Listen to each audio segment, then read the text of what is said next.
Millions of people around the world respond to the call of the Pope of the Vatican to pray for peace in Syria and to reject any military aggression against it.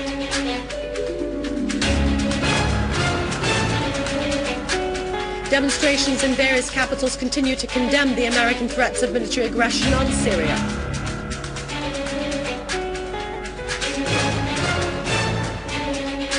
And units of the Syrian Army continue their operations against the terrorist gangs in Maalula and its environs.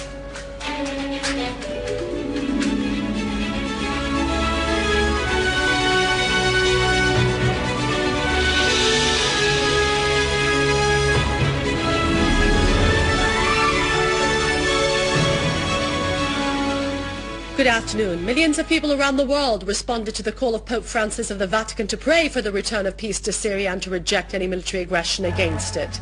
The Pope called for work to achieve peace and reconciliation in Syria and the Middle East. His call was received with enthusiasm by 70,000 people throughout the world. The Pope said that war and violence lead only to death.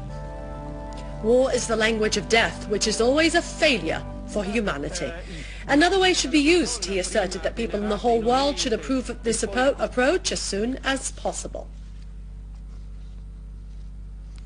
In Damascus, a prayer session was held in the Cathedral of the Mistress of Al-Naya in Al-Zaytun Quarter in response to the call of His Holiness, Pope Francis of the Vatican, to pray for the return of peace and security to Syria and against any military aggression.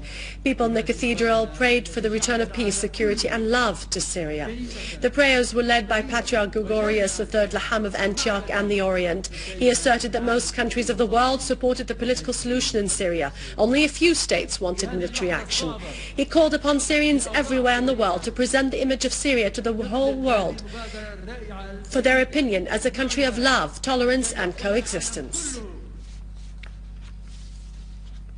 In a meeting with the Syrian parties, the regional leadership of the Ba'ath Arab Socialist Party discussed the latest developments in the light of the threats of a direct aggression on Syria. The secretaries of the parties asserted that this threat unites everybody, regardless of political and ideological differences. They agreed to keep coordination and consultation open until this threat is repulsed. The Assistant Regional Secretary Hilal expressed appreciation of the solid attitude of the Syrian parties, standing united against this onslaught on our homeland. The regional leadership asserted at the end of this meeting that it would remain in session for an unlimited time.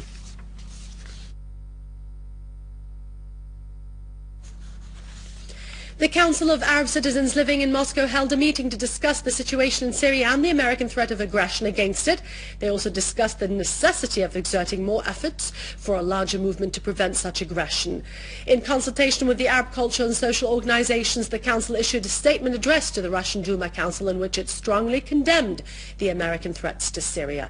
They stressed the necessity of finding political solution through the Geneva Conference. The Council also called upon all the national progressive forces in the world to condemn these American threats. It also called upon the Syrian people to stand united against the main American Zionist enemy. The statement expressed gratitude to the countries that stood with Syria against this aggression and refused the use of their space as a starting point for the American war machine. In the Philippines, hundreds of people gathered in the capital Manila to express their opposition to potential U.S. military action in Syria. Protesters gathered around a large peace sign where they waved placards and lit candles. Protest leaders said that the Philippines are joining the global protests against the impending U.S. aggression against it. Are joining the global protest against the impending U.S. airstrikes and the intervention in Syria. And I think from the Pope down to the ordinary people in the United States and elsewhere in the world, people are rising up against the planned U.S. intervention.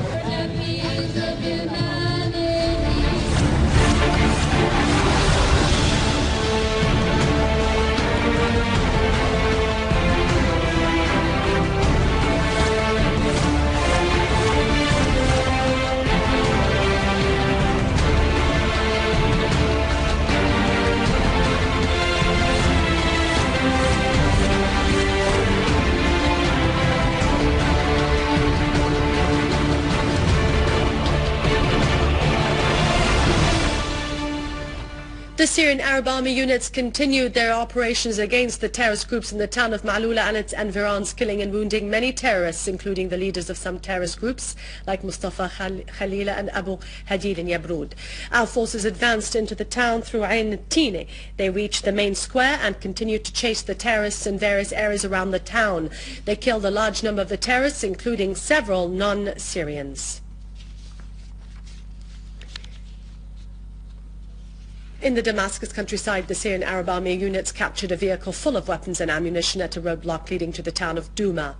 The vehicle also contained smuggled and stolen medical compounds and equipment used to detonate explosive devices. The British newspaper The Times exposed the involvement of Saudi Arabia in arming and financing the terrorist groups in Syria in coordination with Turkey, Qatar and Jordan under the supervision of the CIA. The paper pointed out that Saudi Arabia has recently increased the arming of terrorists after receiving this job from Qatar.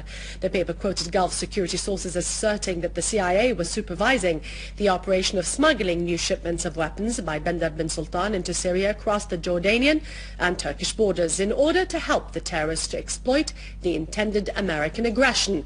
The paper also reported discontent in some Arab countries, particularly Saudi Arabia, with Obama's decision to refer the subject of military aggression to the American Congress.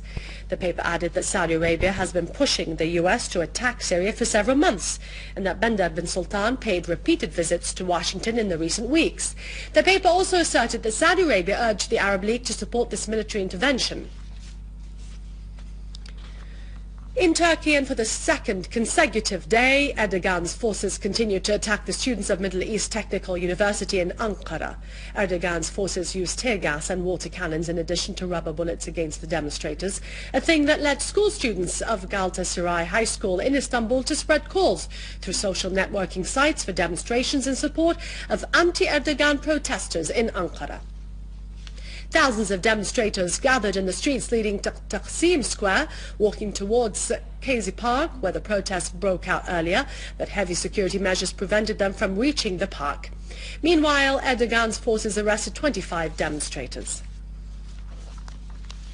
With this, we conclude our news for today. Thank you for watching us. For more details about Syria and the region, you can visit our website on syriaonline.sy. God bless you and long live Syria.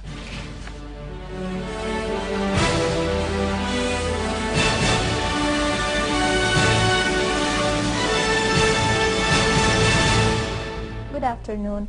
Minister of Interior, Trade and Consumer Protection gave his directives to provide large quantities of goods needed for the consumers, including school requirements, to be sold at competitive prices. He pointed out that the ministry is continuously watching the prices and the availability of the materials in the market. The minister emphasized that the ministry is working hard to fight manipulation through intensified patrols and by taking legal measures against the violators. The chairman of the Union of Agriculture's Chambers anticipated a fall in poultry prices after taking the necessary measures to achieve that. The union made a suggestion 2 weeks ago to hold egg exports to decrease the prices. However, they remained still, so it demanded providing feed in reasonable prices. The director of the General Establishment of Grains in Homs pointed out that the last quantity of wheat was received on August 29th. It was more than 18,000 tons. It is worth mentioning that the delivered amount of wheat during the previous season reached 29,000 tons. And now over to the exchange rate according to the bulletin of the Central Bank of Syria.